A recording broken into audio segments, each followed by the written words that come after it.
US shoppers, as you know, coping with the affordability crisis, have something to be thankful for this season. Those costs of typical Thanksgiving dinner down 5%. The total cost is down 5%, $55 to feed a table of 10, according to the American Farm Federation. It's the lowest since 2021, largely to the price of turkeys, which has fallen a whopping 16% over the last year. Not all good news, though. Some of the trimmings. So, for example, a sweet potato, that is up 37%. Frozen peas up 17.2%, and put them in the same category. Oh, do you know, I think cruel and unusual punishment, celery. I never know, the dreadful thing. Celery, anyway, good, it's up 61%. But unfortunately, carrots are also up 61%. So it's a mixed bag, if you will. In the outs of the Thanksgiving dinner, Jay Jandrain is the CEO of Butterball, one of the country's largest poultry producers. They even run a hotline for cooking emergencies throughout the holiday season, the Turkey Talk Line. Jay's with me now. Jay, what was the moving force that brought down prices over the last year? Well, we're really seeing the effort from our retail partners that are working to try to find ways to get people in the door and get them into their stores. So they've been very aggressive with their feature pricing. We're seeing some really good deals out there. Our product, Butterball product, is less than what we've seen last year, and in some cases lower than what it's been in the last 5 years with some retailers. So obviously, we're happy to be a part of that. They're making sure that they put the star of the table on sale, and it's getting people in the door. How much? When you look at a turkey, where does most of the cost go? Is it the food? Is it the feed for feeding it? Is it what in the chain of it? Where is it? Yeah, most of the cost is in the feed. That represents the majority of the cost that we have for our turkeys.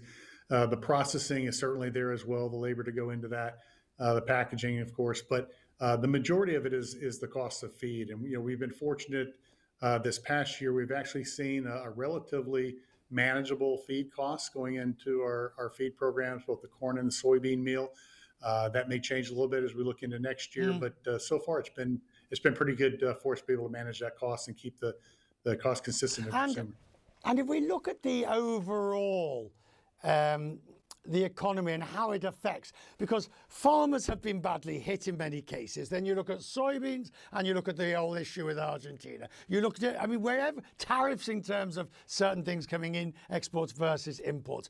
The farmer has been, all farmers have been pretty badly hit. Now, as somebody like yourself, the general economy in the US, how would you describe it as you look at it from your seat?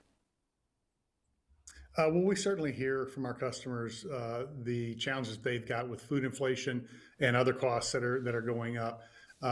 Fortunately for this holiday, with what is happening with what they're actually seeing at the retail market, there's a bit of a break for them. So it's great that this most important meal of the year really is at a discount when you look at it. It's probably the most economical meal the consumer can have this year, and so we're certainly fortunate to be a part of that. And from a farmer standpoint, our product, our Butterball turkeys that we grow, really gives some stability to the farmers. The row cropping, the corn, the soybeans that a lot of these farmers also produce certainly can be very, very volatile. With the backing of a company like Butterball, they're able to mitigate some of the highs and lows there and have a much more dependable return when they're growing turkeys for us. How long does it take you to supply chain up the number of turkeys you need for Thanksgiving?